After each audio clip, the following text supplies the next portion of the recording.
खुश आमदीद। आज हम कामयाबी के पीछे छुपे एक बहुत ही गहरे राज को समझने की कोशिश करेंगे और वो है मुस्बत ज़ाती तशख़्ख़ुस।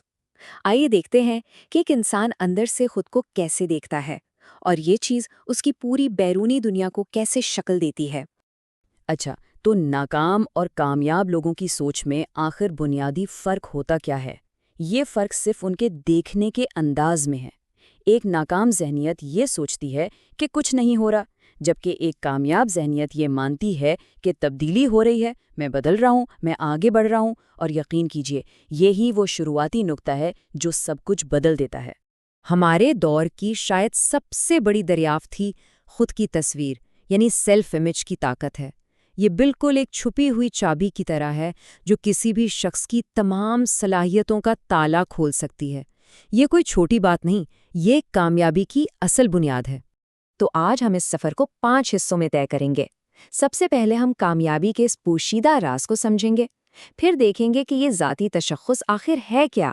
इसके बाद अपने दिमाग के 2 हिस्सों यानी जज और रोबोट के बारे में जानेंगे, फिर एक कामयाब ज़हनियत बनाने का तरीका सीखेंगे और आखिर में वो अमली इक़दामात देखेंगे जो आज से ही शुरू किए जा सकते हैं। तो चलें शुरू करते हैं पहले हिस्से से, कामयाबी का पोशीदा राज। इसका सबसे बुनियादी उसूल बहुत सादा है। जो कुछ आप अपने अंदर देखते हैं वही आपकी बैरूनी हकीकत बन जाता है। और ये बात इस जुमले में बहुत खूबसूरती से बयान की गई है। जो कुछ भी आप अपने तसव्वुर की आंख से खुद को हासिल करता हुआ देखते हैं वही आखिरकार आपको मिल जाता है। मतलब कामयाबी पहले तख़य्युल में पैदा होती है और फिर हकीकत का रूप धारती है। आइए अब ज़रा गहराई में चलते हैं और देखते हैं कि ये ज़ाती तशख़्ख़ुस या सेल्फ इमेज आखिर है क्या चीज़। इसे आप एक ज़हनी नक्शा या ब्लूप्रिंट समझ सकते हैं जो हमारी अपनी हदों का तयन करता है। ज़ाती तशख़्ख़ुस दरअसल हमारे अपने बारे में जो भी अक़ायद, तजुर्बात और ख़यालात हैं उन सब का मजमूआ है। और मज़े की बात यह है कि ये अक्सर बचपन से ही हमारे जाने बगैर गैर शऊरी तौर पर बनता रहता है। ये एक ब्लूप्रिंट की तरह काम करता है जो ये तय करता है कि हमारे लिए क्या मुमकिन है और क्या नहीं। अगर कोई खुद को कमज़ोर समझता है तो उसका जहन उसे कभी ताकतवर बनने ही नहीं देगा। तो यहाँ अहम नुक्ता ये है कि हम उन हुदूद से बाहर कदम नहीं रख सकते जो हमने खुद अपने लिए मुकर्रर की हैं। लेकिन, और यही सबसे अहम और उम्मीद की बात है, हम हमेशा अपने लिए नई और बेहतर हदें बना सकते हैं। ये अख्तियार हमारे हाथ में है। अब अपने जहन के काम करने के तरीके को समझने के लिए एक बहुत ही दिलचस्प मिसाल इस्तेमाल करते हैं, जज और रोबोट की। ये हमें अपने शऊर और तहत शऊर यानी कॉन्शियस और सबकॉन्शियस माइंड के किरदार को समझने में बहुत मदद देगी। देखिए, हमारा दिमाग 2 हिस्सों में काम करता है। एक है जज यानी हमारा शऊरी जहन। ये माहौल से मालूमात लेता है, सोचता है, तज्जिया करता है और फिर फैसले करता है। और दूसरा है रोबोट यानी हमारा तहत शऊर। ये हमारे जिस्म के खुदकार कामों को कंट्रोल करता है, जैसे सांस लेना, दिल का धड़कना, और हमारी तमाम यादों और अकायद को अपने अंदर महफूज रखता है। और सबसे अहम बात, ये बगैर कोई सवाल किए बस अमल करता है। लेकिन यहाँ एक हैरानकुन सच्चाई है। असल कंट्रोल जज के पास नहीं, रोबोट के पास है। हमारा तहतुश्शऊर जज की इजाज़त के बगैर ही हमारे सारे आमाल को कंट्रोल करता है। इसका मतलब ये हुआ कि हम एक तरह से अपनी ही पुरानी प्रोग्रामिंग के गुलाम बन जाते हैं। हमारे ज़्यादातर रद्द-ए-अमल खुदकार होते हैं जो हमारे तहतुश्शऊर में मौजूद अकायद की बुनियाद पर होते हैं।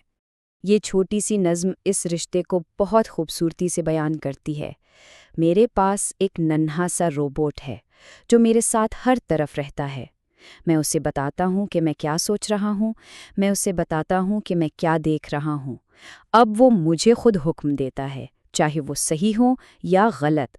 मतलब एक बार जब हम अपने रोबोट को प्रोग्राम कर देते हैं तो फिर वो हमारी ज़िंदगी चलाने लगता है। तो अब असल सवाल ये पैदा होता है कि इस सूरत-ए-हाल को कैसे बदला जाए। ये सेक्शन इसी बारे में है। एक कामयाब ज़हनियत कैसे बनाई जाए, यानी अपने अंदरूनी रोबोट को दोबारा कैसे प्रोग्राम किया जाए। कामयाब लोग यही राज जानते हैं। चलें इसे एक मिसाल से समझते हैं। فرض کریں کہ ایک شخص کا مقصد ہے کہ وہ ایک فوجی جرنل بنے۔ یہ ایک بہت بڑا اور واضح مقصد ہے۔ اب یہاں سوچنے والی بات یہ ہے کہ اس مقصد کو حاصل کرنے کے لیے اس شخص کو خود کو کیسا دیکھنا پڑے گا، اس کا ذاتی تشخص کیسا ہونا چاہیے۔ یہیں پر تصور کی مشق یعنی ویژولائزیشن اپنا جادو دکھاتی ہے۔ اسے اپنے ذہن میں یہ دیکھنا ہوگا کہ لوگ اسے سیلیوٹ کر رہے ہیں۔ اسے تصور کرنا ہوگا کہ وہ وقار اور عزت کے ساتھ چل رہا ہے۔ اسے اپنے سینے پر تمغوں کا وزن محسوس کرنا ہوگا، مطلب اسے خود کو ایسے دیکھنا ہوگا جیسے وہ یہ مقصد پہلے ہی حاصل کر چکا ہے۔ یہی اپنے روبوٹ کو دوبارہ پروگرام کرنے کا سب سے مؤثر طریقہ ہے۔ چلیں جی، اب ہم آخری اور سب سے اہم حصے کی طرف بڑھتے ہیں۔ وہ کون سے عملی اقدامات ہیں جن سے آج ابھی سے ایک مثبت ذاتی تشخص بنانے کا سفر شروع کیا جا سکتا ہے؟ یہ 6 بہت ہی طاقتور اقدامات ہیں۔ پہلا، اپنے تخیل کو استعمال کریں۔